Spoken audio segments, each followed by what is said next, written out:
Hello everyone and welcome back to Prestige Reef. We all know by now that I like to think too much, and once again I'm going to ramble on about a question that no one ever asked. But stick with it to the end because you might just learn something about yourself.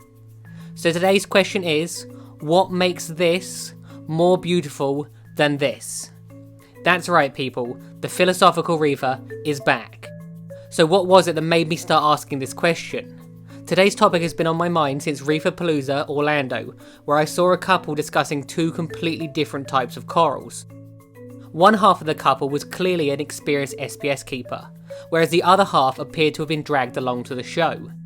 What I found interesting is that the inexperienced person showed far more interest in the soft corals and their movement than the high-end 1-inch acroporifrags. This, I've noticed, is almost always the case.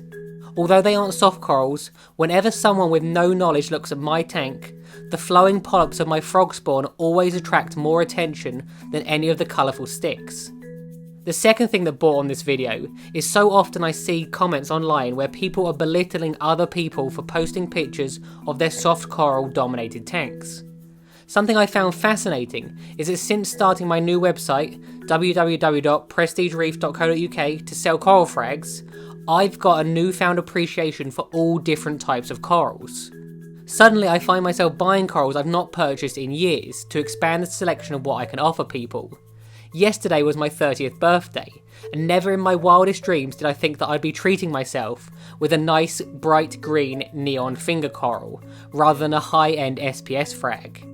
So if you're one of those people that judges people for liking soft corals, judge me because I'm now in that club. So what makes you want to buy a specific coral? This is actually a pretty complex question and is incredibly subjective. It's also probably something you've never asked yourself before. People don't usually question why they like a coral, they just know that they like it. Research has shown that certain parts of the brain are stimulated when we see something we find visually attractive.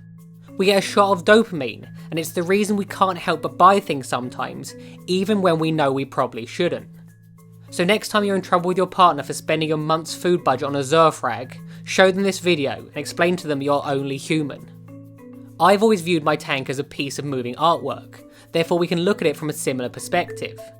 This leads nicely onto the next part of the question. Does the price of a coral come from its difficulty to collect and transport to our tanks, or does the value of the coral come from the experience it gives the person looking at it? In my opinion, it's almost always the second one. The chances are the people buying soft corals get exactly the same buzz as the people buying SPS corals.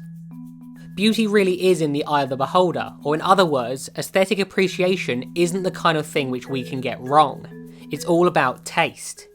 Whatever you put in your tank, if you like it, don't listen to anyone else. Refined taste though adds context which makes me believe that certain types of coral can only be appreciated with a specific knowledge of reef keeping. For example, a seasoned hobbyist, also known as a coral snob, may find a particular coral desirable because they know what it takes to keep alive, or what it costs to own it. This essentially gives it a totally different and more appealing context, therefore an untrained hobbyist that doesn't have this background information will appreciate it less. A perfect example of this is an aptasia. If you have no idea what it is, it's a pretty little squishy thing growing on a rock. If you do know what it is, seeing one can make you think that the world is coming to an end. I also want you to think about something else. In a world of social media where everyone can see what everyone else likes and enjoys, this can influence our view. Rapidly, what we like is being more and more defined by how many other people also like the same thing. This is exactly why coral crazes come and go. In this situation, we are at risk for filling our tanks with corals which other people might find more appealing, but may significantly contradict what we ourselves like, and in that situation, what's even the point anymore? By now you're probably starting to think, what have I got myself into? I was having a nice relaxing time, not thinking, and now you've ruined it. Don't worry, it's almost over. I want to leave you with one final thought though. I know that I'm never going to change the world. But going back to the comment I made earlier about people belittling other people's tanks, be nice to each other. Help and encourage people where you can.